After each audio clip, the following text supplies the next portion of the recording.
வணக்கம் நேயர்களே, வெல்லும் சொல் நிகழ்ச்சியில் மீண்டும் உங்கள் அனைவரையும் சந்திப்பதில் மிக்க மகிழ்ச்சி. வெல்லும் சொல் நிகழ்ச்சியில் திராவிட கழக பிரச்சார செயலாளரும் வழக்கறிஞருமான அருள்மொழி அவர்களை நாம் சந்தித்து பேசியிருக்கிறோம். நேயர்களே, உங்கள் சார்பாக அருள்மொழி அவர்களை வரவேற்று நிகழ்ச்சிக்கு செல்வோம். வணக்கம் மேடம். வணக்கம். அதாவது பெரியாரோட சிந்தனைகள், பெரியார் சிந்தனைகள் மறக்கப்பட்டு வருகிறது. திராவிட கொள்கை வீழ்ச்சி பாதையை நோக்கி செல்கிறது அப்படின்ற ஒரு கருத்து இப்போ பரவலாக வெளிப்படுது. இதை எப்படி நீங்கள் மறுக்கிறீங்க? இந்த கருத்து பரவலாக பரப்பப்படுதுன்னு சொல்லுங்கள், அது சரியாக இருக்கும். பரவலாக பரப்பப்படுது, சில பேரால் திட்டமிட்டு பரப்பப்படுது. இதுக்கு ஒரே பதில் என்னென்னா, அண்மையில் புத்தக கண்காட்சி நடந்தது சென்னையில். ஆண்டுக்கு ஒரு முறை நடக்கிற மிகப்பெரிய புத்தக கண்காட்சி. அந்த புத்தக கண்காட்சியில் மிக அதிகமாக விற்பனையான புத்தகம் எதுன்னா பெரியார் இன்றும் என்றும் அப்படிங்கிற விடியல் பதிப்பகத்தினுடைய நூல். மிக அதிகமாக பேசப்பட்ட புத்தகங்கள், வாங்கப்பட்டவை எதுன்னா தந்தை பெரியாருடைய புத்தகங்கள் தான். அதுவே பெரியார் அவரோட கருத்துக்கள் உயிர்ப்போடு இருக்குங்கிறதுக்கு அடையாளம் சொல்கிறீங்களா? உயிர்ப்போடு இருக்குங்கிறதுக்கு மட்டுமில்ல, பெரியாரின் தேவை இன்னைக்கு அதிகமாக இருக்குங்கிறதையும், இன்றைக்கு இன்னமும் கூட அந்த தேவை இருக்கிறது, இன்னமும் இருக்கிறது, இன்னும் அதிகமாகி கொண்டிருக்கிறது. இன்றைய இளைய தலைமுறையினர் அதை உணர்ந்து அவர்களாக வாங்கி தேடி படிக்க ஆரம்பிச்சிருக்காங்க. இது திராவிட கொள்கை இன்னும் தீவிரமான வளர்ச்சிக்கு கொண்டு போகுமே தவிர ஒருபோதும் வீழ்ச்சிக்கு கொண்டு போகாது. முதல்ல திராவிட கொள்கை எது, திராவிட அரசியல் கட்சிகளுடைய நிலைமை என்ன, அதுலேயும் யாருமே இப்போ வீழ்ச்சியில் இல்லை. திராவிட அரசியல் கட்சிகள் தான் தமிழ்நாட்டை ஆளுது. திராவிட கொள்கை தான் தமிழ்நாட்டு மக்களை இதுவரையிலும் பண்படுத்தி வச்சிருக்கு. இதில் எங்கே வீழ்ச்சி இருக்கு? இல்லை, இந்த இது போன்ற செய்தி பரப்பப்படுறதா சொல்கிறீங்க. யார் பரப்புகிறாங்க? ஒன்று, ஆர்எஸ்எஸ்காரர்களுடைய பல கிளைகள். அந்த பல கிளைகளில் தலித்தியம், தமிழ் தேசியம், இன்னும் பண்பாட்டு காவலர்கள், இப்படியாக அவங்க பல உருவங்களில் தங்களுடைய ஆட்களை உள்ள வைக்கிறாங்க. நான் தமிழ் தேசியத்தை தப்பு சொல்ல மாட்டேன், தலித்தியத்தை குறை சொல்ல மாட்டேன். திராவிடம் என்பது தமிழர்களின் வீழ்ச்சிக்கு ஒரு காரணமாக இருந்தது. திராவிடத்தால் வீழ்ந்தோம் என்கிற மாதிரியான ஒரு கருத்தை தமிழ் தேசியவாதிகள் இப்போ முன்வைக்கிறாங்க. இதுக்கு உங்களுடைய பதில் என்ன? தமிழ் தேசியவாதிகள் முன்வைக்கிறாங்கன்னு நான் ஒத்துக்க மாட்டேன். தமிழ் தேசியம்ங்கிற பேரில் சில பேர் முன்வைக்கிறாங்க. ஏன்னா தமிழ் தேசியவாதிகளை எங்களுக்கு தெரியும். பெரியாரியம் என்பதும் திராவிட கொள்கை என்பதும் அதனுடைய வளர்ச்சி தமிழ் தேசியம்தான். திராவிடம் என்பது தமிழ் தேசியத்துக்கு எதிரானது இல்லை. இன்னும் சொல்லப்போனால் இந்த தமிழ் தேசிய கொள்கைகளுடைய மொழி ஞாயிறு அப்படின்னு இவங்க யாரை சொல்கிறாங்களோ, அந்த மொழி ஞாயிறு தேவநேய பாவாணர் வெறும் மொழி ஞாயிறு இல்லை, அவருக்கு கொடுக்கப்பட்ட பட்டம் திராவிட மொழியியல் ஞாயிறு.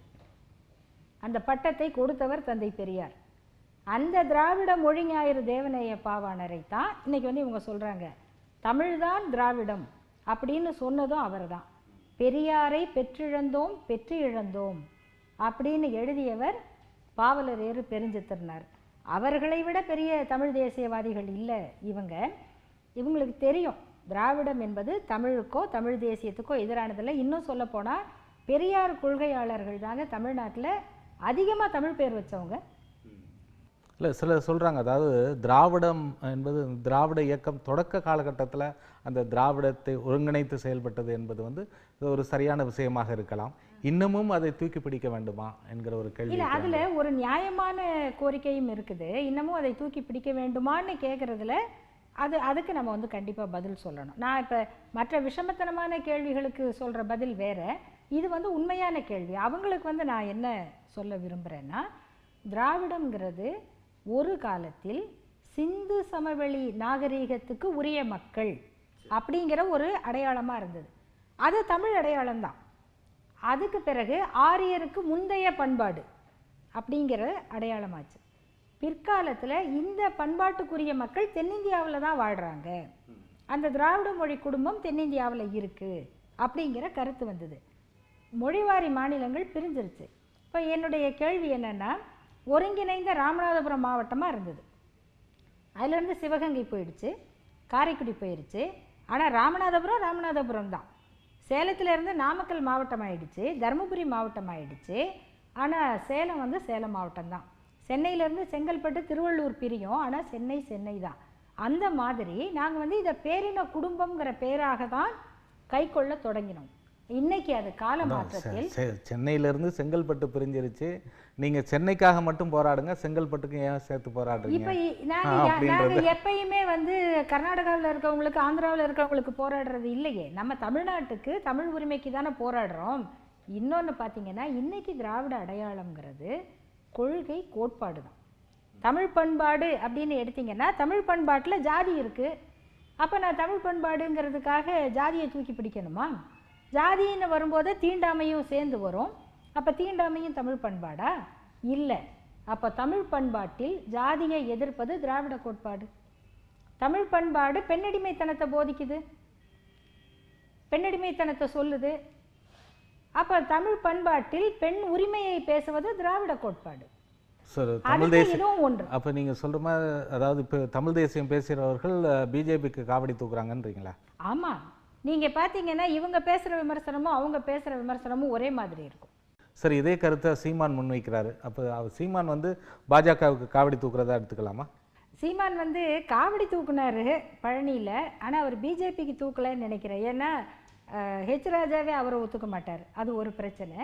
சீமான் அவர்களை பொறுத்த வரைக்கும் அவர் வந்து இப்போ ஒரு குழப்பமான அரசியல் நிலையில் இருக்கார். அவர் முன்னெடுக்கிற திட்டங்கள், போராட்டம் இதெல்லாம் தமிழ்நாட்டு மக்கள் சார்ந்தது, தமிழ் உரிமை சார்ந்தது. அதிலெல்லாம் எனக்கு வந்து மாற்று கருத்து கிடையாது. ஆனால் அவரை வழிநடத்துகிறவர்களில் சில பேர் பெரியார் எதிர்ப்பாளர்கள். ஆனால் சீமான் வளர்ந்தது என்பது நான் பெரியாரின் பேரன், பிரபாகரனின் தம்பி அப்படின்னு சொல்லி தான் வந்து வளர்ந்தார். ஆகையினால அவருக்கு வந்து கண்டிப்பாக பெரியார் யாருங்கிறது அவருடைய உள்ளத்திற்கு தெரியும். இன்றைக்கு அவரை வழிநடத்துகிறவர்கள் நிர்பந்தத்தில் இருக்காரா? இல்லை, அவரை வழிநடத்துகிறவர்கள் வந்து இதை ஒரு அரசியல் கோட்பாடாக முன்னெடுக்கிறதுக்கு அவரை தவற கொண்டு போகிறாங்கன்னு நான் நினைக்கிறேன். இல்லை, இன்னும் கூட சொல்லப்படுகிறது, இந்த தலைமுறையோடு இந்த கருத்துகள், இந்த சித்தாந்தங்கள்லாம் இந்த தலைமுறையோடு போயிடும். அடுத்த தலைமுறைக்கு அதை எடுத்து செல்வதற்கான வாய்ப்புகள் இல்லை.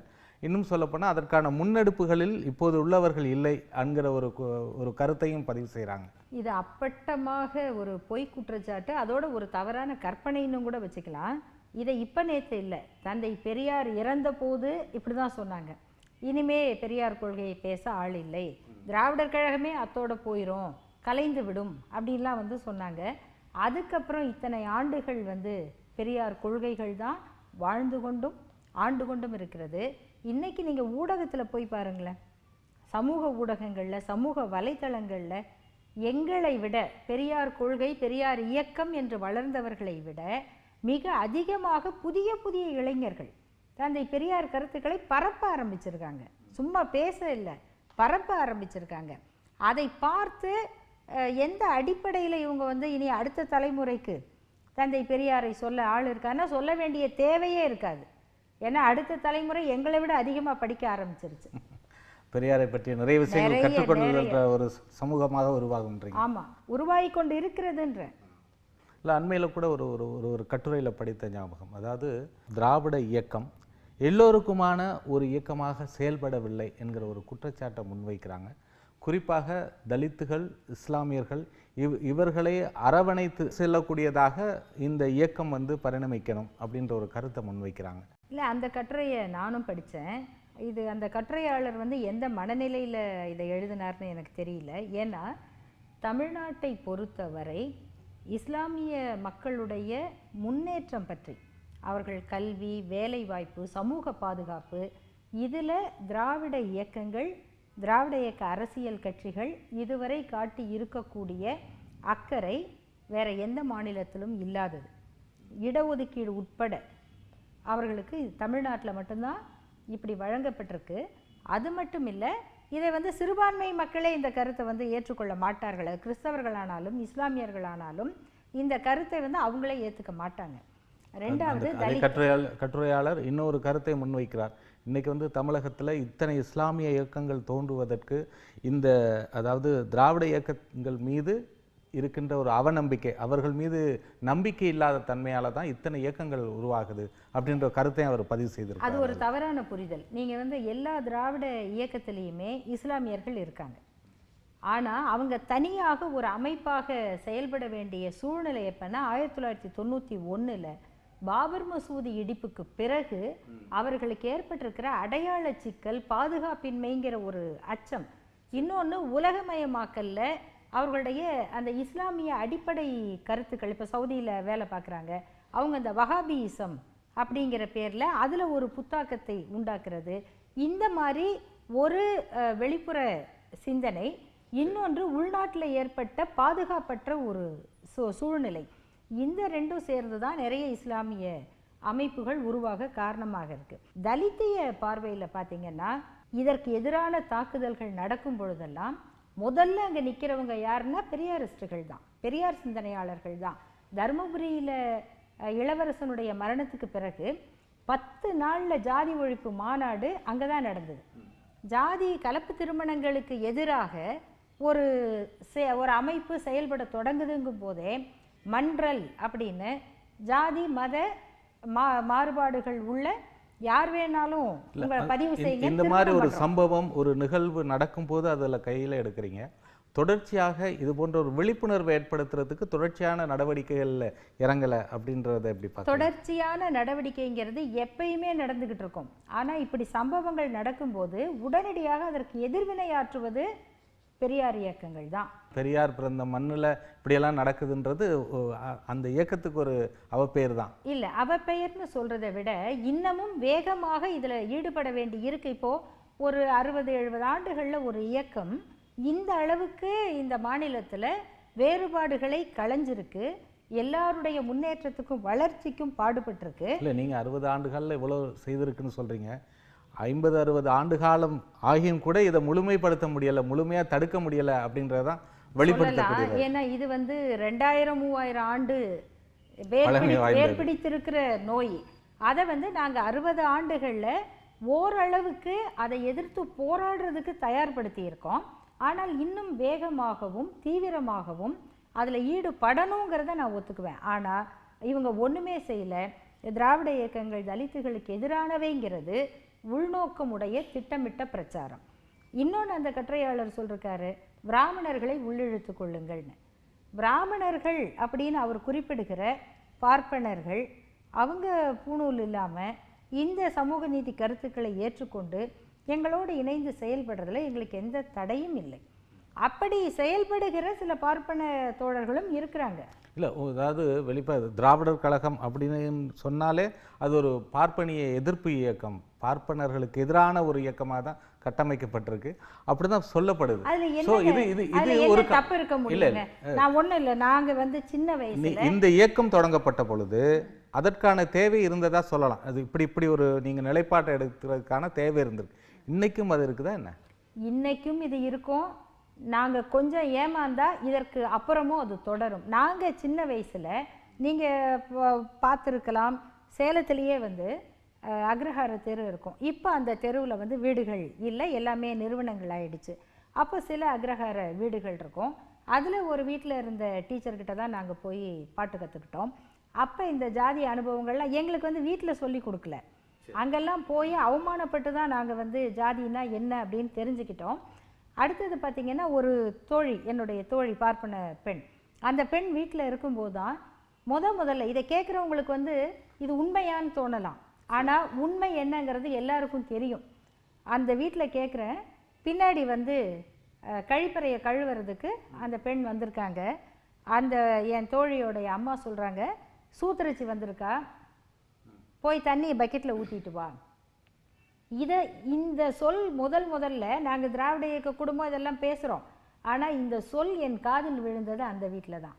ஆனால் இப்பையும் நான் கேள்விப்படுறேன், பன்னாட்டு நிறுவனங்களில் வேலை செய்கிறவர்களில் கூட அவர்களுக்குள் பேசிக்கொள்ளும் பொழுது ஒரு பார்ப்பனர் அல்லாத பையனோ பெண்ணோ இவர்களை விட தீவிரமாக திறமையாக இருந்தால் அவங்களுக்குள்ள பேசும்போது இந்த சொல்லை கையாளுகிறார்கள். இப்பயும் அது இருக்கிறதா சொல்றது உங்களை நிலைப்படுத்திக் கொள்கிறது. அதாவது திராவிட இயக்கத்தை நிலைப்படுத்திக் கொள்வதற்கு இன்னமும் இது போன்ற பிரச்சனைகள் இருக்கு, நாங்கள் இருக்கிறோம், அதற்காக போராட போகிறோம் என்று சொல்றதுக்காக நீங்க கையில் எடுக்கிறீங்களோ அப்படின்ற ஒரு நீங்க சந்தேகம் ஒண்ணு இருக்கு. மட்டும் தெரிஞ்சுக்கோங்க, இந்த பிரச்சனை இன்னைக்கும் இருக்குதா இல்லையாங்கிறது அவர்களோடு வேலை செய்கிற அனுபவம் பெற்ற எல்லாருக்கும் தெரியும். நான் சொல்லி இதனால ஒரு இயக்கத்தை நிலைப்படுத்திக்கணும்னு அவசியம் இல்லை. இன்னும் சொன்னால் இந்த இயக்கத்தின் தேவை இருப்பது இந்த சம்பவங்கள் நடப்பதனால தான். நீங்கள் வாழ்க்கையில் ஜாதி பாம்பால் கொத்தப்படும் ஒவ்வொரு சுயமரியாதை உள்ள மனிதனும் வாழ்க்கையில் ஒரு நாளில் பெரியாரை நினைப்பான். அது ஆணாக இருந்தாலும் பெண்ணாக இருந்தாலும் அது இன்னைக்கு வரைக்கும் தொடருது. அந்த நிலைமையை அவங்க மாற்றிக்கொண்டால் அவங்க சேர்ந்து செயல்படுறதுல எங்களுக்கு ஒன்றும் பிரச்சனையே இல்லை. பிராமணியத்துக்கு எதிராக காட்டுகிற அந்த அந்த அந்த கோபம் மற்ற ஜாதிகளுக்கு எதிராக நீங்க காட்டுறது இல்லை. அதாவது சும்மாவே எந்த ஜாதிக்கு எதிராக நாங்கள் கோபத்தை காட்டுறதே கிடையாது. அதுதான் நான் திரும்ப திரும்ப சொல்கிறேன். பார்ப்பனர்களுக்கு எதிராக கூட நாங்கள் எப்போவுமே அந்த கோபத்தை காமிச்சிக்கிட்டு இருக்கிறது இல்லை. எங்களோடு செயல்படுகிற பார்ப்பனர்களும் இருக்காங்கன்றதை நான் அதுக்கு தான் பதிய வைக்கிறேன். இல்லை, எனக்கெல்லாம் முழுமையாக பதிஞ்சிருச்சு. நீங்கள் எப்போதுமே அவர்களுக்கு எதிராகவே இருப்பீங்க, அவர்களுக்கு எதிராகவே செயல்படுவீங்க. அவர்கள் தங்களுடைய ஜாதி அடையாளங்களை விட்டு மனிதர்களாக மாறுகிற வரை நாங்கள் அதை சொல்ல தான் வேண்டி இருக்கும். 2 பேர் ஏன் சட்டை இல்லாமல் போகணும் அப்படின்னா, ஒருத்தர் உடம்புல இருக்கிற பூணூல் அவருக்கு பெருமையை கொடுக்குது, அதனால் அவர் சட்டை இல்லாமல் போகலாம். இன்னொருத்தர் உடம்புல சட்டை போட அனுமதி இல்லை, அதனால் அவர் சட்டை இல்லாமல் போகணுங்கிறத ஒரு ஜாதி அமைப்பும் ஒரு மதமும் காப்பாற்றி கொண்டிருக்கிற வரை நாங்கள் அதை சொல்லிக்கிட்டு தான் இருப்போம், சொல்லி தான் ஆகணும். அதையும் தாண்டி இப்போ அதாவது 50 ஆண்டு காலமாக தமிழகத்தில் திராவிட இயக்க வழிவந்த 2 கட்சிகள் மாறி மாறி ஆட்சி செய்கிறாங்க. இந்த 50 ஆண்டு கால திராவிட ஆட்சியில் தமிழகம் மிகவும் பின்தள்ளப்பட்டிருக்கு, ஒரு மோசமான நிலைக்கு தமிழகம் போயிருக்கிறது என்கிற ஒரு கருத்தை முன்வைக்கிறாங்களே, அதுக்கு உங்களுடைய பதில் என்ன? எனக்கு புரியல. 50 ஆண்டு காலத்தில் தமிழ்நாடு கல்வியில் வளர்ந்துருக்கு, வேலை வாய்ப்புகளில் வளர்ந்துருக்கு, மக்களுடைய வாழ்க்கை தரம் அடிப்படையில் வளர்ந்து தான் இருக்குது.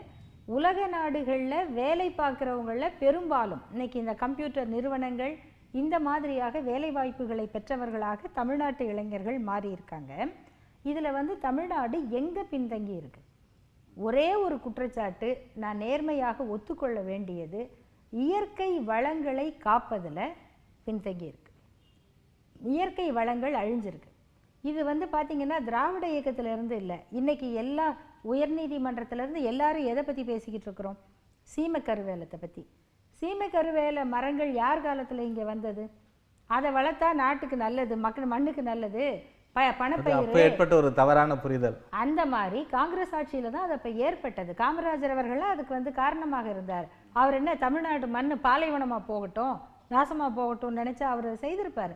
அன்றைக்கு சுற்றுச்சூழல் பற்றிய அறிவு இல்லை. ஆனால் இன்னைக்கு இந்த வளர்ச்சி ஏற்பட ஏற்பட அரசியல் கட்சிகள் அதை புரிந்து கொள்ள வேண்டிய சூழல் இருக்கு. புரிஞ்சாலும் அக்கறை இல்லை அப்படின்னு இருந்தால் இன்னைக்கு அவங்க மாற்றிக்கொள்ளவும் திருத்திக் கொள்ளவும் சூழ்நிலை உண்டாயிருக்கு. தமிழகம்னாலே லஞ்ச லாவண்யம் ஊழல் இதுதான் நினைவுக்கு வருது. யாருக்கு? பலருக்கும். யாருக்கு? எனக்கு அதான் ஞாபகம். எனக்கு தமிழ்நாடுனா தமிழ்நாடு ஒரு பண்பட்ட மாநிலம். அதையும் தாண்டி இன்னைக்கு லஞ்ச லாவண்யம் அப்படின்னா இந்திய அளவுல தமிழ்நாடு ரொம்ப மோசமான நிலையில அதாவது லஞ்சத்துக்கு உதாரணமா சொல்லக்கூடிய ஒரு நிலைமையில இருக்கு அப்படின்னு வடநாட்டுல லஞ்சம் வாங்குறவங்க சொல்லிக்கிட்டு இருக்காங்க இல்லைங்களா? இல்ல இப்ப இங்க லஞ்சம் எதுவுமே லஞ்ச லாவண்யம் எதுவுமே இல்லை. நான் அப்படி சொல்லலையே. என்னமோ இந்தியாவிலேயே தமிழ்நாடு மட்டும்தான் லஞ்சம் வாங்குது, தமிழ்நாட்டில் மட்டும்தான் ஊழல் குற்றச்சாட்டை தான் நான் மறுக்கிறேன். நீங்க உங்களுடைய வழிவந்த கட்சிகள் அப்படிங்கிறதுக்காக நீங்க வக்காலத்து வாங்குறீங்கன்னு நினைக்கிறேன். இல்ல நான் அப்படி நீங்க எப்ப அப்படி சொல்லலான்னு சொன்னா, ஐயோ எனக்கு தெரியாதுங்க, எங்க நாட்டில் எந்த கட்சியும் லஞ்சமே வாங்காதுங்க, குறிப்பாக திராவிட கட்சிகள் அரசியல் கட்சிகள் லஞ்சம் வாங்கல அப்படின்னு நான் சொன்னாதான் வக்காலத்து வாங்குறதாக நீங்க சொல்ல முடியும். என்னை பொறுத்தவரை இந்தியாவில் லஞ்சம் ஊழல் என்பது பல மாநிலங்கள்ல இருக்கு, இருக்கக்கூடாது, தமிழ்நாட்டில் இருக்கக்கூடாது. ஆனா என்னவோ இந்தியாவிலேயே இங்கதான் நடக்கிற மாதிரி சித்தரிக்கிறது தான் தப்புன்னு சொல்றேன். லஞ்சம் ஊழல் எப்பொழுதுமே குற்றம்தான். அது ஏழைகளுக்கும் நேர்மையாளர்களுக்கும் எதிரானது, ஒரு நாட்டின் வளர்ச்சிக்கு ஆபத்தானது. அதை யார் செஞ்சாலும் நம்ம தப்புன்னு சொல்லுவோம். ஆனால் எல்லா நாட்டிலையும் லஞ்சம் வாங்குறவன் சேர்ந்துக்கிட்டு இந்த மாநிலம் வந்து கெட்டு போச்சு, இதுதான் லஞ்ச ஊழல் மாநிலம் அப்படின்னு முத்திர குத்துறது தான் நம்ம இருக்கு. இல்லை, எல்லாத்துக்கும் நீங்கள் பெரியாரை தூக்கி பிடிக்கிறவர். அவருடைய கொள்கை வந்து எந்த அளவுக்கு வந்து மற்றவர்களோட வித்தியாசப்பட்டது என்று தூக்கி பிடிக்கிற நீங்கள், அவர் வழி வந்தவர்களின் ஆட்சி ஒரு வித்தியாசமாக இருக்கணுமா இல்லையா? வித்தியாசமாக இருக்கிறதுனால தான் இன்னைக்கு இவ்வளோ தாக்குதல் நடக்குது. ஊழலும் லஞ்சமும் எல்லாருக்கும் பொதுவானது. ஆனால் இந்த வித்தியாசம் தமிழ்நாட்டில் திராவிட அரசியல் கட்சிகளை பொறுத்தவரையில் சமூக நீதி மாநிலமாக, மதவெறி இல்லாத மாநிலமாக, எல்லா மக்களும் தங்கள் கொள்கையோடும் நம்பிக்கையோடும் அமைதியாக வாழக்கூடிய மாநிலமாக காப்பாற்றி இருக்கிறது தான் திராவிட அரசியல் கட்சிகளின் தனித்தன்மை. நான் எல்லாவற்றிலும் 100% அப்படின்னு நான் சொல்ல மாட்டேன். சரி, இல்லை, எதற்கெடுத்தாலும் தாய் கழகம் அவர்களுக்கு அறிவுரை சொல்வது அதெல்லாம் நிறைய பல முறை நீங்கள் உங்கள் இயக்கத்து சார்பில் அது பேசப்பட்டிருக்கு. இந்த ஊழல் நடக்கும்பொழுது எப்போதாவது ஒரு முறை தாய் கழகம் கண்டித்திருக்கிறதா? அதாவது எந்த ஊழலையுமே நாங்கள் வந்து ஆதரிக்க மாட்டோம், கண்டிக்கவும் மாட்டோம். இல்லை, அதாவது எங்களுடைய வேலை, எங்களுடைய செயல்ங்கிறது இந்த கொள்கை ரீதியாக மக்களுடைய மேன்மைக்காக பாடுபடுறது. இந்த கொள்கைகளை எந்த அளவுக்கு இந்த அரசுகள் மூலமாக மக்களுக்கு கொண்டு செலுத்துவது, இதில் தான் எங்களுடைய முதன்மையான பார்வை இருக்கும். அதுக்காக வந்து ஊழல்லாம் சரின்னு நாங்கள் சொல்கிறதாக அர்த்தம் இல்லை. இதை வைத்து கொண்டு வேற யாரும் உள்ள நுழைஞ்சிடாம நாங்கள் வந்து அதுக்கு தான் எங்களுடைய மறுப்பை சொல்கிறோமே தவிர, நீங்களும் இப்போது ஊழலே செய்யாத ஒரு கட்சி இங்கேருந்து இந்த கொள்கையை சொல்லுச்சுன்னு வச்சுக்கோங்க, அப்போ நாங்கள் சொல்லுவோம். அதை நீங்கள் பக்கத்தில் கர்நாடக மாநிலத்தில் கிரானைட் ரெட்டி சகோதரர்கள்ட்ட கட்சியவே வித்துட்டவங்க பிஜேபி. அவங்க வந்து தமிழ்நாட்டுக்குள்ளே வர்றதுக்கு இந்த கட்சிகள் ஊழல் செஞ்சாங்கன்னு காமிக்கிறது இருக்கு பாருங்க, அந்த போலித்தனத்தை தான் நாங்கள் சுட்டி காட்டுறோம். அதாவது தமிழன் என்பதற்காக எது வேணாலும் செய்யலாம், தமிழர்களுக்காக அவர்கள் என்ன தவறு செய்தாலும் அதை ஆதரிப்போம் என்கிற ஒரு நிலையில் வந்து திராவிட இயக்கம் இருக்கிறது அப்படின்னு சொல்கிறாங்க. அது உதாரணத்துக்கு ஒன்று சொல்கிறாங்க. இப்போ அண்மையில் வந்து சசிகலா மீது கடுமையான குற்றச்சாட்டுகள்லாம் முன்வைக்கப்பட்ட போதும் கூட திரு வீரமணி அவர்கள் சசிகலா அவர்களுக்கு ஒரு முழுமையான ஆதரவை தெரிவித்தார். காரணம் வந்து காவிகளுக்கு இங்கே இடம் கொடுக்கக்கூடாது என்பதற்காக சசிகலாவை ஆதரிக்கிறேன் என்கிற மாதிரியான ஒரு கருத்தை அவர் பதிவு செய்தார். இது சரிதானா? அதாவது முதல்ல அவர் சசிகலா அப்படிங்கிறவங்கள தனிப்பட்ட முறையில் ஆதரிக்கலை, ஒன்று. ரெண்டாவது, தமிழர்கள் என்றால் என்ன தவறு செய்தாலும் ஆதரிப்போம் அப்படிங்கிறது எங்கள் கொள்கையும் இல்லை, அந்த மாதிரி நாங்கள் சொன்னதும் கிடையாது.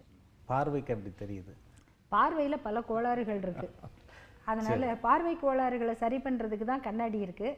அதனால தான் நாங்கள் ஈரோட்டு கண்ணாடி போட்டு பாருங்கன்னு சொல்கிறோம்.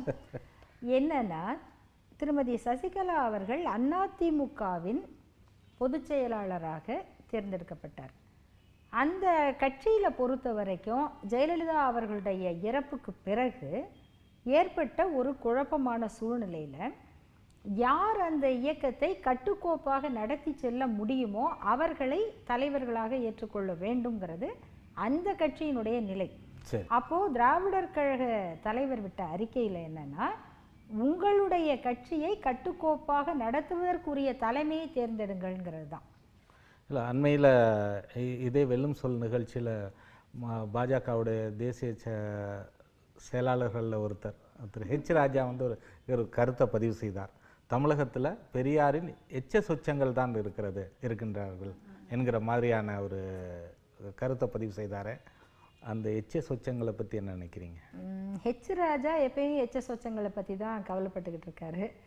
இந்த எச்ச சொச்சங்களே அவருக்கு இவ்வளோ பீதியை கொடுக்குதுங்கிறது ரொம்ப ஆச்சரியம். அதாவது ஏன் பெரியாரை பற்றி அவர் இவ்வளோ பயப்படுறாரு அப்படின்னு சொன்னால், ஈவேரா என்னும் நாமும் இந்நாட்டு ஆரியத்தின் அடிப்பீடம் ஆட்டுகின்ற சூறாவளிக்கான் அப்படின்னு கலைஞர் ஒரு கவிதையில் சொன்னார். அதனால் எச்ச சொச்சங்களே அவருக்கு இவ்வளவு பதற்றத்தை உண்டாக்குது அப்படிங்கிற வரைக்கும் எனக்கு மகிழ்ச்சி தான். ஆனால் அவருக்கு வந்து ஒன்று தெரியும், அவர் வந்து தலைகீழாக நின்றாலும் தமிழ்நாட்டு பிஜேபிக்கு தலைவராக முடியாது. மகாராஷ்டிராவில் ஃபட்னாவிஸ் வந்த மாதிரி அவர் முதல்வராகணும் அப்படிங்கிறது அவருடைய கனவாக இருக்கலாம். இது எல்லாமே வெறும் பகல் கனவாக ஆக்கிய சிம்ம சொப்பனம் பெரியார். ஸோ ஹெச் ராஜாவின் சிம்ம சொப்பனம் பெரியார். அந்த கனவு கண்ட பயத்திலையும் பதற்றத்திலையும் ராஜா உளறுகிற உளறல்களுக்கு அளவே இல்லை. அதில் ஒன்று தான் இது. அதான் இன்னும் கூட சொன்னார், கால்டுவெல்லுக்கு காவடி தூக்கியவர் பெரியார், வெள்ளையன் வெளியேறினால் விஞ்ஞானமும் வெளியேறிவிடும் என்று கூறியவர் பெரியார். இவர் வந்து ஒரு தேச துரோகி அப்படின்ற மாதிரி. மத்திய பிஜேபி அரசு அவர்களுடைய பாரத் சர்க்காரில் திரு ஹெச் ராஜாவுக்கு இந்த சார்ட்டிங் கிளர்க்குன்னு ஒரு வேலை இருக்குது, அதை கொடுத்துட்டா நல்லதுன்னு நினைக்கிறேன். அதாவது அஞ்சல் அலுவலகங்களில் தபால்களை பிரித்து இது இந்த ஊருக்கு இது இந்த ஊருக்குன்னு சீல் குத்தி குத்தி போடுவாங்க. அந்த மாதிரி அவருக்கு வேலையே சீல் குத்துற வேலை தான். ஒரு போனில் சீமான் ஒரு கேள்வி கேட்டார், என்னங்க பாகிஸ்தான் எல்லையிலேருந்து வந்து காஷ்மீரில் இருக்க ஒருத்தனை சுட்டாக்க எல்லை தாண்டிய பயங்கரவாதம்னு சொல்கிறீங்களே, இலங்கை எல்லையிலிருந்து இந்திய மீனவன் பிரிட்ஜோவை சுட்டு கொண்டிருக்காங்களே, இது எல்லை தாண்டிய பயங்கரவாதம் இல்லையா அப்படின்னு கேட்டார். உடனே குத்து ஒரு சீல், அவர் தேச துரோகி. ஈழத்தில் காங்கிரஸ் போன்ற ஒரு கையாலாகாத ஆட்சி இருக்கிறதுனால தான் தமிழர்கள் வந்து செத்தாங்க. பிஜேபி வந்த உடனே ஈழத்தமிழர்கள் பிரச்சனையெல்லாம் சரியாயிடும்னு சொன்னீங்களே, உங்களால் ஐநா சபையில் ஒரு தீர்மானத்தை கூட கொண்டு வர முடியலையே, போர்க்குற்ற விசாரணை கூட நடக்கலையே அப்படின்னு இளந்தமிழகத்தின் திருமுருகன் காந்தி கேட்டார். அடுத்த சீல், அவர் ஒரு தேச துரோகி. ஒரு போரில் உயிர் விட்ட, கார்கில் போரில் உயிர் விட்ட தியாகியோட மகள் சொல்கிறாங்க, போர் வந்து மோசமானது. கிட்டத்தட்ட புத்தனுடைய இடத்துலேருந்து அந்த பொண்ணு பேசுகிறாங்க, போர் மோசமானது, யார் மீது யார் நடத்தினாலும். என் தந்தையை கொன்றது பாகிஸ்தான்னு நான் சொல்ல மாட்டேன், என் தந்தையை கொன்றது போர். அதனால் மக்கள் வந்து போர் சிந்தனையிலேருந்து மீளணும்னா அந்த பொண்ணுடைய அறிவு நிலை எவ்வளவு உயரத்தில் இருக்கு. அந்த பொண்ணை அவங்க பொது ஊடக தளத்தில் போட்டு பொண்ணை வந்து நாங்கள் கூட்டாக கற்பழிப்போம் அப்படின்னு எழுதுகிற இதையும் இல்ல, இதை முழுமையா இதெல்லாம் கண்டனத்துக்குரிய விஷயங்கள் தான். இல்லை, இதெல்லாம் யாராவது கண்டிச்சிருக்காங்களா, கேட்டிருக்கீங்களா? எந்த கூட்டத்திலேயாவது எந்த பிஜேபி ஆர்எஸ்எஸ் அல்லது இவர்களுடைய பரிவாரங்கள்ல யாராவது இப்படி பேசுறது தப்பு, கண்டனம் தெரிவித்தால் அந்த விஷயம் பெருசாகும் அப்படிங்கிற ஒரு எதிர்பார்ப்புல அவங்க நோக்கம் வந்து அந்த விஷயம் பெருசாகணும், இந்த மாதிரியாக பொது வாழ்க்கைக்கு வர்றவங்க அசிங்கப்படுத்தப்படணும், மிரட்டப்படணும், அவங்கள எதிர்த்து பேசுகிறவங்க வந்து அச்சத்துக்கு ஆளாகணுங்கிறதான் அவங்க நோக்கம். நல்லவங்க அது வளருதா இல்லையான்றதை பற்றி கவலைப்பட மாட்டாங்க, முதல்ல கண்டிப்பாங்க, கண்டித்து அதை குறைக்க தான் பார்ப்பாங்க. ஆனால் இவங்க யாரும் அப்படி செய்யறதில்லை. நீங்கள் என்னங்க, ஒரு கிரிக்கெட் வீரனும் ஒரு இராணுவ வீரனின் மனைவியும் ஒரு விவசாயி, ஒரு போராடுகிற ஜல்லிக்கட்டுக்கு போராடிய இளைஞர்கள், மண்ணை காக்க போராடுகிற மக்கள், மீனவர்களுடைய உரிமைக்கு குரல் கொடுக்கிறவங்க அத்தனை பேரும் தேச விரோதி. இவங்க கூட்டம் மட்டும்தான் தேச பக்தர்கள். நீங்கள் ஹெச் ராஜாவுடைய சென்சஸ் கணக்கு எடுத்து பார்த்தா இந்திய குடிமக்களை விட தேச விரோதிகள் பட்டியல் அதிகமாக இருக்க மாட்டிருக்கு. அவர் சொன்ன இன்னொரு கருத்தும் கூட, அதாவது இந்திய விடுதலைக்கு எதிராக செயல்பட்டவர் அப்படின்ற ஒரு கருத்தை முன் வச்சிருந்தாங்க. இதுக்கு பல சந்தர்ப்பங்களில் பதில் சொல்லியிருக்காங்க. இருந்தாலும் கூட இதுக்கு உங்களுடைய பதில் என்ன? அதாவது இது முன்னாடியே நீங்கள் கால்டுவெல்லை பற்றி கேட்டீங்க. கால்டுவெல் என்ன இந்த நாட்டுக்கு தேச துரோகியா? இல்லை. நான் ரெண்டு சொல்கிறேன். இவங்களுடைய அளவுகோல், அவங்களுக்கு எப்பயுமே ரெட்டை பேச்சு ரெட்டை அளவுகோல் தான். அதுக்கு ஒரே ஒரு உதாரணம், ரெண்டு வெளிநாட்டு அறிஞர்கள், ஒருத்தர் கால்டுவெல், ஒருத்தர் மேக்ஸ் முல்லர். கால்டுவெல் என்ன சொன்னார்னா, இந்த நாட்டில் மிக பழமையான ஒரு மொழி இருந்திருக்கு, அதுக்கு பேர் திராவிட மொழி குடும்பம், அந்த மொழிகள் எல்லாம் ஒரே மாதிரியாக இருக்குது, இது சமஸ்கிருதத்துக்கும் முந்தியது அப்படின்னு சொன்ன கால்டுவெல் வந்து இந்த நாட்டுக்கு எதிரானவர், ஒற்றுமைக்கு எதிரானவர். ஆனா சமஸ்கிருதத்துக்கு முந்தியதுன்னு சொல்லாம இருக்கணுமோ? ஆமா, அதை சொன்னதுனால கால்டுவெல் மோசம். ஆனா இந்த நாட்டில் பிறந்த சமஸ்கிருதம் என்கிற மொழி உலக மொழிகளுக்கெல்லாம் தாய், அதுல பயங்கரமான பண்பாடு இருக்கு அப்படின்னு சொன்னவர் மேக்ஸ் முல்லர்.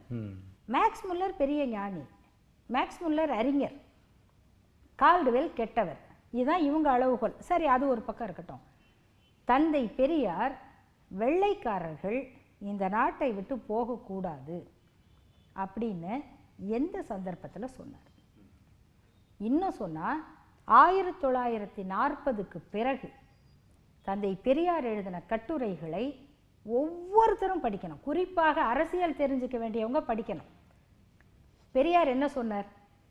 2ஆம் உலகப் போர் நடக்குது. 2ஆம் உலகப் போரில் பிரிட்டிஷ் வென்றால் இந்தியாவை விட்டு வெளியில் போயிடுறேன்னு ஒப்பந்தம். அதான காங்கிரஸுக்கும் பிரிட்டிஷ்க்கும் ஒப்பந்தம். பெரியார் என்ன கேட்டார்னா, அதுக்கப்புறம் நீங்கள் என்ன வெள்ளையனே வெளியேறுன்னு ஒரு இயக்கம் நடத்துறீங்க, அதான் அக்ரிமெண்ட் போட்டிங்கல்ல, ஒப்பந்தப்படி அவங்க வெளியேற போகிறாங்க, அப்புறம் எதுக்கு நீங்கள் வந்து இந்த போராட்டமெல்லாம் நடத்தி மக்கள்கிட்ட நாங்கள் தான் ரொம்ப தியாகிங்கன்னு காமிக்கிறீங்களா அப்படின்னு ஒரு கேள்வி கேட்டார். 2வது, பிரிட்டிஷ் வந்து 2ஆம் உலகப் போரில் ஜெயிக்கணும், அதனால் நம்ம வந்து நம்முடைய போராட்டங்களை அவங்களுக்கு எதிராக நடத்த வேண்டாம்னு சொன்னார். அதில் காங்கிரஸ் நிலைப்பாடும் தந்தை பெரியாரின் நிலைப்பாடும் ஒன்று தான், ஒரே ஒரு வித்தியாசம். பெரியார் நேதாஜியை பற்றி ஒரு கருத்து சொல்கிறார். நேதாஜி சுபாஷ் சந்திர போஸ் மீது மிகப்பெரிய மரியாதை கொண்டிருந்தவர் பெரியார். பகத்சிங் இறந்த போது இந்த மூட மக்களிடம் வாழ்ந்து அதிக நாள் வேதனைப்படாமல் பகத்சிங்கின் வாழ்க்கை விரைவில் முடிந்து போனது அவருக்கு நல்லது, இப்படிப்பட்ட ஒரு மரணம் எமக்கு கிடைக்கவில்லையே என்று நாங்கள் வேதனைப்படுகிறோம் அப்படின்னு எழுதினவர் பெரியார். அன்னைக்கு பகத்சிங் யாருன்னே தெரியாதவங்களாம் இன்னைக்கு பகத்சிங்க்கு உரிமை கொண்டாடுறாங்க. நேதாஜி சுபாஷை பற்றி பெரியார் சொல்கிறார், அவர் வந்து நல்லவர், ஆனால் அவர் என்ன ஒரு தப்பான முடிவு எடுக்கிறார்னா, பிரிட்டிஷை எதிர்ப்பதற்கு ஜப்பான்காரனையும் ஜெர்மனியின் ஹிட்லரையும் துணைக்கு கூப்பிடுவது எவ்வளவு ஆபத்து. வெள்ளைக்காரனை விட நல்லவனா ஹிட்லரும் ஜப்பான்காரங்களும். ஜப்பான்காரன் சென்ற நாட்டிலலாம் என்ன நடந்திருக்கு, ஹிட்லர் என்ன பண்ணிக்கிட்டு இருக்காரு, இது அவங்கள துணைக்கு கொண்டு நீங்கள் ஒரு போர் நடத்தலாமா? இது நேதாஜி செய்கிற தவறு. இதுதான் தந்தை பெரியார் சுட்டி காட்டினார். நான் கருப்பு கொடி ஏற்ற சொன்னது வெள்ளையர்கள் நாட்டை விட்டு போகிறார்கள் என்பதற்காக அல்ல, அதற்கு வருத்தப்பட்டு அல்ல, நாம் மீள முடியாத கொள்ளையர்களிடம் மாட்டிக்கொள்ளுகிறோம் என்பதற்காக. இதை விட விளக்கமாக ஒருத்தர் என்ன சொல்ல முடியும்? இன்னும் சொல்கிறாங்களே, அதாவது இந்துத்துவாவை பரப்புவது தான் எங்களுடைய நோக்கம் உண்டு, வெளிப்படையாகவே சுப்பிரமணிய சுவாமி போன்றவர்களும் வெளிப்படையாகவே அந்த கருத்தை பதிவு செய்கிறாங்களே. அவர் வெளிப்படையாக பேசுகிறத பற்றி நான் உண்மையிலேயே பாராட்டுறேன். உண்மையிலேயே நான் ஏன்னா எப்பயுமே எதிரிகள் வெளிப்படையாக இருப்பது நமக்கு நல்லது. இந்த மாதிரி நாங்கள் தமிழர்கள் அப்படி தமிழ் பண்பாட்டை காப்பாற்றுறோம், இப்போ தருண் விஜய் மாதிரி திருவள்ளுவரை தூக்கிக்கிட்டு வேஷம் போட்டுக்கிட்டு வர்றதை விட சுப்பிரமணிய சாமி மாதிரி எதிராக வர்றது நல்லதுன்னு நான் நினைக்கிறேன். அதாவது திராவிட கழகத்தை பொறுத்த மட்டில் அந்த கடவுள் மறுப்பு கொள்கை என்பது இந்து மதத்திற்கு எதிராக மட்டுமே முன்வைக்கப்படுகிறது. மற்ற மதங்களில் உள்ள மூட நம்பிக்கைகள் இது போன்ற விஷயங்களை திராவிட கழகம் வந்து கையில் எடுப்பதில்லை என்கிற ஒரு குற்றச்சாட்டை சொல்கிறாங்களே. இது ரொம்ப நாளாக சொல்லிக்கிட்டு இருக்காங்க.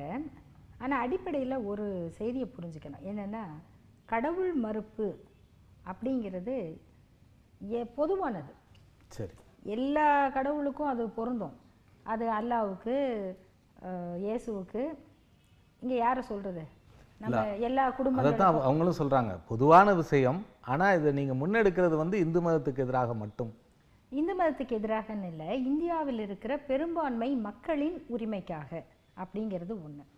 ரெண்டாவது, இதில் கடவுள் மறுப்பு மட்டும் இல்லை, நம்முடைய ஜாதி, நமக்கு படிப்பு மறுக்கப்பட்டதுக்கான சூழ்நிலை, இது எல்லாமே இந்து கடவுள்கள் பெயரால் நமக்கு இழைக்கப்பட்ட அநீதி. அப்போது இந்தியாவை பொறுத்தவரை கடவுள் மறுப்பு என்பது வெறும் நாத்திக தத்துவம் அல்ல, அது ஒரு சமூக உரிமைக்கான போராட்டம். அந்த சமூக உரிமைக்கான போராட்டத்தில் தடையாக இருப்பது இந்து மதத்தினுடைய ஜாதியும் இந்து மத கடவுள்களும். அப்போ அதை நாங்கள் அதிகமாக பேசுகிறோம், அதிகமாக விமர்சிக்கிறோம். இது ஒன்று. ரெண்டாவது, உலகத்தில் எந்த நாட்டிலையுமே, நீங்கள் அமெரிக்காவில் வந்து ரிச்சர்ட் டாக்கின்சன் கடவுளை பற்றி எழுதினார், காட் த இல்யூஷன். அப்போது அவர் எழுதினது முழுக்க பைபிளை பற்றி தான் எழுதினார், இயேசுவை பற்றி தான் எழுதினார். இயேசு ஒரு யூத வெறியன்னு எழுதினார். இதில் ஒன்றும் ஒளிமறைவே இல்லாமல் சுத்தமாக அவர் வந்து ஆராய்ச்சி பண்ணார். அப்போ அவர்கிட்ட போய், நீங்கள் இது அமெரிக்காவிலேயே வந்து இந்துக்களும் வாழ்கிறாங்க, நீ ஏன் வந்து கிருஷ்ணரை பற்றி எழுதலை அப்படின்னு யாரும் கேட்க மாட்டாங்க. ஏன்னா அந்த நாட்டை பொறுத்தவரை அங்கே வாழுகிற இந்துக்கள் என்பவர்கள் சிறுபான்மையினர்.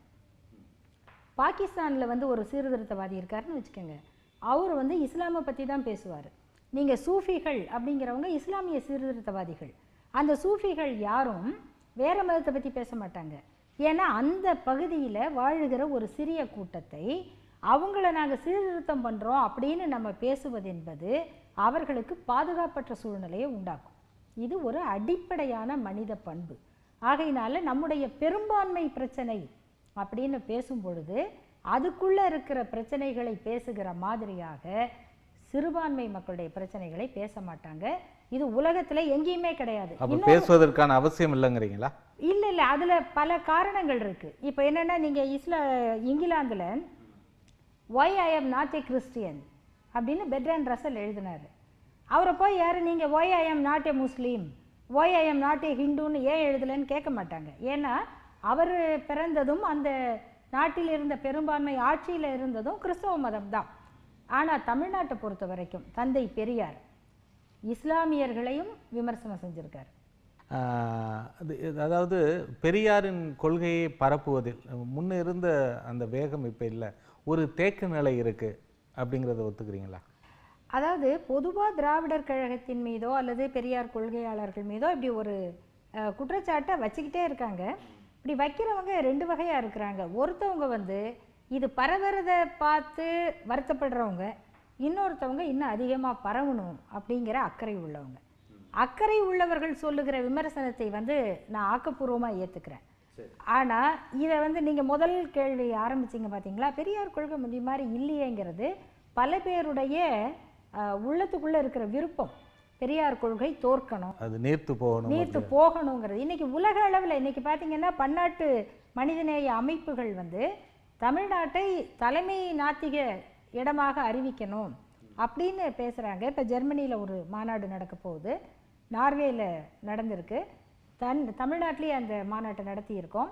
உலகளாவி இன்றைக்கி கேரளாவில் யுக்திவாடி சங்கம்னு இருக்குது, ஆந்திராவில் குல நிர்மூலன சங்கம்னு இருக்குது, ரேஷனலிஸ்ட் ஃபோரம் இருக்குது, மகாராஷ்டிராவில் மும்பையில் இருக்கக்கூடிய எம்என் ராய் அமைப்பு. இது எல்லாத்தோடையும் நாங்கள் சேர்ந்து செயல்பட்டுக்கிட்டு இருக்கோம். அது இல்லாமல் தமிழ்நாட்டில் தொடர்ச்சியாக இப்போ நீட் நுழைவுத் தேர்வு, புதிய கல்விக் கொள்கை ரெண்டுக்கும் எதிராக திராவிடர் கழகம் தான் அந்த பிரச்சாரத்தை பண்ணிக்கிட்டு இருக்கு.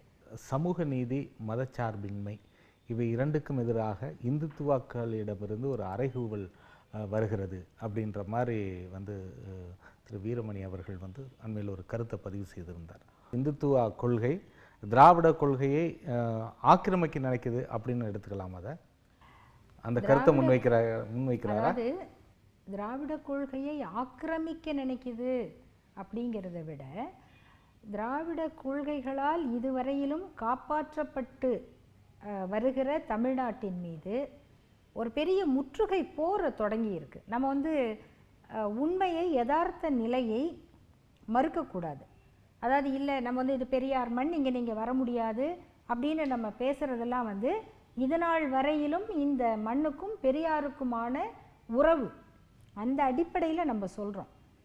ஆனால் எதிரி யார் அப்படிங்கிறது தன்வலியும் வினைவலியும் தூக்கி செயல்னு வள்ளுவர் சொல்கிறார் இல்லையா, மாற்றான் வலிங்கிறது அதில் முக்கியம். அதில் எதிரிகளுடைய இன்றைய செயல் திட்டம், அவங்களிடம் இருக்கிற அரசாங்கம், அவர்களுடைய பணபலம், இந்த மூன்றோடும் சேர்ந்து எப்படியாவது அவங்க நினைக்கிறாங்க இதுதான் ஒரு நல்ல தருணம், அதனால் எப்படியாவது நம்ம அனைத்து விதமான தாக்குதலையும் நடத்தி பார்க்கணும் அப்படிங்கிற முடிவில் அவங்க இருக்காங்க. அப்போ நம்ம இது நம்ம இடம், நம்ம தான் இத்தனை வருஷம் ஆட்சியில் இருக்கிறோம், நம்ம மக்கள்லாம் அப்படியே தான் இருக்காங்க அப்படின்னு நம்பி ஏமாந்து விடக்கூடாதுங்கிற சமூக பொறுப்பு. அந்த அடிப்படையில் அவங்க இவ்வளோ பெரிய தாக்குதலுக்கு தயாராகிறாங்க இருக்காங்க, நம்ம இன்னும் விழிப்பாகவும் வேகமாகவும் இருக்கணும் அப்படிங்கிறது தான் அந்த அறிக்கையினுடைய நோக்கம். அதாவது இது பெரியார் பிறந்த மண், இங்கு பாரதிய ஜனதா கட்சி வேறுண்ட முடியாது அப்படின்றதெல்லாம் குறிப்பாக திராவிடர் கழகத்தினர் சொல்லிட்டு வராங்க. ஆனால் அகில இந்திய அளவில் எடுத்துக்கிட்டால் ஒரு காலத்தில் 2 தொகுதிகளில் மட்டும் வெற்றி பெற்ற பாரதிய ஜனதா கட்சி இன்றைக்கி ஆட்சி அதிகாரத்தில் இருக்குது. மத்தியில் மட்டும் இல்லை, மாநிலத்தில் பல மாநிலங்களை ஆட்சியை கைப்பற்றி இருக்குது. அது போன்ற ஒரு நிலை தமிழகத்திலும் அவர்கள் வருவதற்கு வெகு தொலைவில் இல்லை என்று அவர்கள் தரப்பில் சொல்லப்படுது. இல்லை, அது அவங்களுடைய விருப்பம். நான் என்ன விருப்பம், அதற்கான வாய்ப்பு இல்லைங்கிறீங்களா? இல்லை, இது வரைக்கும் வாய்ப்பு இல்லை. நீங்கள் எப்பயுமே வரலாற்றை நம்பிக்கைகளின் அடிப்படையில் மட்டுமே தீர்மானிக்க முடியாது. நீங்கள் ஒரு அமைப்பு, ஒரு இயக்கம் ஒரு குறிப்பிட்ட காலகட்டம் வரைக்கும் ஆட்சி நடத்தி அது ஒரு ஒரு அமைதிப்பட்ட நேரத்தில் கண்டிப்பாக ஒரு எதிர்த்தாக்குதல் வந்து வேகமாக நடக்கும். அப்போ நம்ம ஏமாந்துடக்கூடாது. நம்ம வந்து வலிமையாக தான் இருக்கோம் அப்படின்னு நினச்சிட்டு இப்படி உட்காந்துட முடியுமா? உட்காந்துடலாமா? அது அறிவுடைமையாங்கிறது தான் கேள்வியே தவிர, அதனால் நீங்கள் அவங்கள பார்த்து பயந்துட்டீங்களா? அப்படி எதிரி வரும்போது விழிப்பாக இரு. அது வந்து அடிப்படை இல்லையா? அவங்க இன்னொன்று ஏன் இவ்வளவு சொல்கிறோம் அவங்கள பற்றி? அது ஒரு கேள்வி இருக்குல்ல. வந்துட்டு தான் போட்டுமே. இந்த நாட்டு காங்கிரஸ் ஆண்டிருக்கு, திமுக, அண்ணா திமுக எல்லாரும் இந்த மாநிலத்தை நாட்டையே ஆளும்போது தமிழகத்தை ஆள்றதுல என்ன தப்பு? என்ன அதுவும் ஒரு கட்சி தானே, முயற்சி பண்ணி பார்ப்போமே அப்படின்னு கூட நினைக்கலாம். ஆனால் அதுக்கு எந்த மாநிலத்திலையாவது அவங்க ஒரு நம்பிக்கை கொடுத்துருக்காங்களா? யோசிச்சு பாருங்கள். எதையாவது ஒன்று, அதாவது இந்த பணத்துக்காக பண மதிப்பை நீக்கினாங்க, நாட்டுக்கு நல்லதுன்னாங்க, மக்கள் எல்லாம் பாவம் நம்பி சாதாரண ஏழை மக்கள் நின்னாங்க. இப்பயும் நம்பிக்கிட்டு இருக்காங்க, இதனால் நாட்டில் ஏதோ மாற்றம் நடந்துருச்சுன்னு. ஆனால் யோசிச்சு பாருங்க, இல்லை அதெல்லாம் மக்கள் வந்து அவங்கள முழுமையாக நம்புகிறாங்க அப்படிங்கிறதுக்கு மற்றொரு உதாரணம்னா இப்போ அண்மையில் உத்தரப்பிரதேசத்தில் நடந்த தேர்தல். ஒரு மிகப்பெரிய மாநிலம், அந்த மாநிலத்தில் அறுதி பெரும்பான்மையோட பாரதிய ஜனதா கட்சி வெற்றி பெற்றிருக்கு. நீங்க சொன்ன இந்த பண பரிவர்த்தனை பிரச்சனைகள், இது போன்ற பல பிரச்சனைகளுக்கு மத்தியிலும் வெற்றி பெற்றிருக்கு. அப்போ அவங்க மேல ஒரு நம்பிக்கை இருக்கத்தானே செய்யுது. அதான் நான் சொல்றேங்க, ஒண்ணுமே இல்லை. இந்த மக்கள் இப்படி நம்புறாங்கல்ல, நீங்க வளர்ச்சி. ஏன்னா அந்த மக்கள் நம்புறதுக்கு காரணம் என்னன்னா, அவங்கெல்லாம் காங்கிரஸ் ஆட்சியை தான் பார்த்துருக்காங்க. அவங்க 50 ஆண்டு காலத்தில் காங்கிரஸிடம் நம்பிக்கை இழந்துட்டாங்க. இவங்க வளர்ச்சி வளர்ச்சி வளர்ச்சின்னு மோடியை வந்து இவர்கள் முன்னிலைப்படுத்தும் போது இவங்க நிஜமாவே வளர்ந்துட போகிறோன்னு நினச்சி நம்பின மக்கள் தானே. அந்த மக்களை தெருவில் நிறுத்துனீங்கல்ல, இப்போயும் அந்த மக்கள் நம்புகிறாங்கல்ல.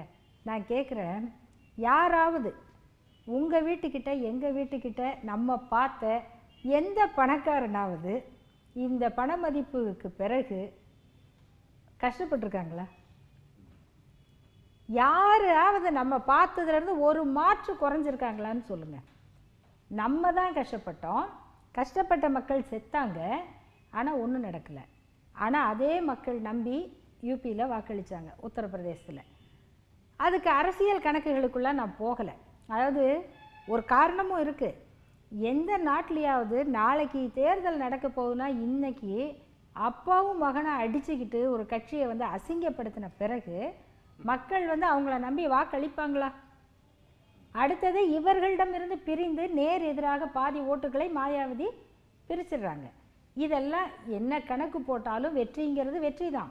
அது 325 சீட்டை பிடிக்கிறது அவ்வளோ பெரிய மாநிலத்தில் அது பெரிய வெற்றி. சரி, வெற்றிக்கு அப்புறம் இப்போ என்ன நடந்திருக்கு?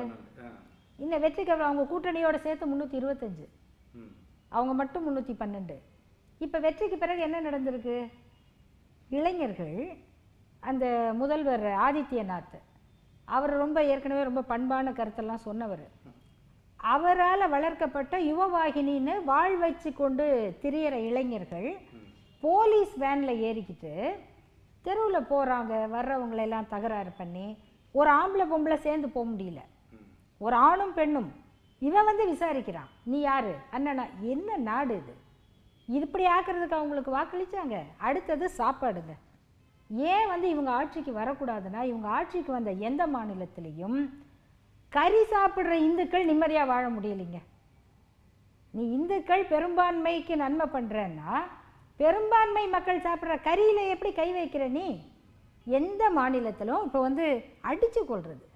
கர்நாடகாவில் ஒரு பிஜேபி காரனையே அடிச்சிட்டாங்க, அடித்து கொண்டுட்டாங்க. அவர் என்னன்னா மாடி ஏற்றிக்கிட்டு போனார். இன்னைக்கு உத்தரப்பிரதேசத்தில் ஒரு கொலை நடந்திருக்கு. ஏற்கனவே ஒரு முதியவரை வீட்டுக்குள்ளே ஃப்ரிட்ஜுக்குள்ளே வச்சுருந்த கறியை சொல்லி கொலை பண்ணிட்டாங்க. ஆக இவர்கள் ஆட்சிக்கு வந்தால் என்ன நடக்கும்? இப்படிப்பட்ட கொலைகள் நம்ம சாப்பாட்டுக்காக சாகிறதுங்கிற நிலைமை உலகத்தில் எந்த நாட்டுக்கும் வந்ததில்லை.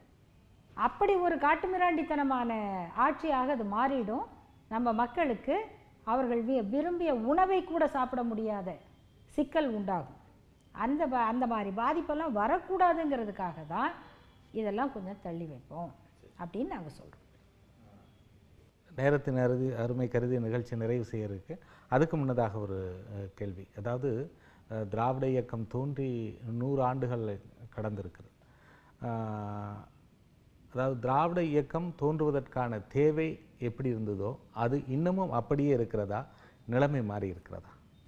திராவிட இயக்கத்தின் தோற்றமும் அதுக்கான தேவை என்னன்னு கேட்டால், இந்த சமூகத்தில் இருக்கக்கூடிய ஏற்றத்தாழ்வு தான். ஏற்றத்தாழ்வுகள் இருக்கிற வரை இந்த இயக்கத்தின் தேவை இருந்து கொண்டே இருக்கும். இந்த ஒரு 70 ஆண்டு காலத்தில் தமிழ்நாட்டை பொறுத்தவரை அடிப்படையில் நம்மெல்லாம் படிக்கவே தகுதி இல்லாதவங்க, நமக்கெல்லாம் படிப்பு வராதுன்னு நம்ம கடவுள்லாம் நம்ம தலையில் எழுதி வச்சாரு. அந்த கடவுளை எதிர்த்து நின்று நம்மெல்லாம் வந்து இப்போ படித்தவர்களாக இருக்கோம். ஆனால் ஏற்றத்தாழ்வுகள் இன்னும் முழுமையாக நீக்கப்படலை.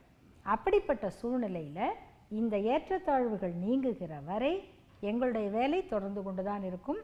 திராவிட இயக்கத்தின் தேவை இருந்து கொண்டு தான் இருக்கும். ரொம்ப நன்றி. இந்த நிகழ்ச்சியில் பங்கேற்று பல்வேறு கருத்துக்களை பதிவு செய்திருக்கீங்க. இதற்காக நியூஸ் 18 தமிழ்நாடு தொலைக்காட்சி சார்பாக எங்களுடைய நெஞ்சார்ந்த நன்றியை தெரிவித்துக் கொள்கிறோம். நன்றி. மீண்டும் உங்களுக்கும் நன்றி.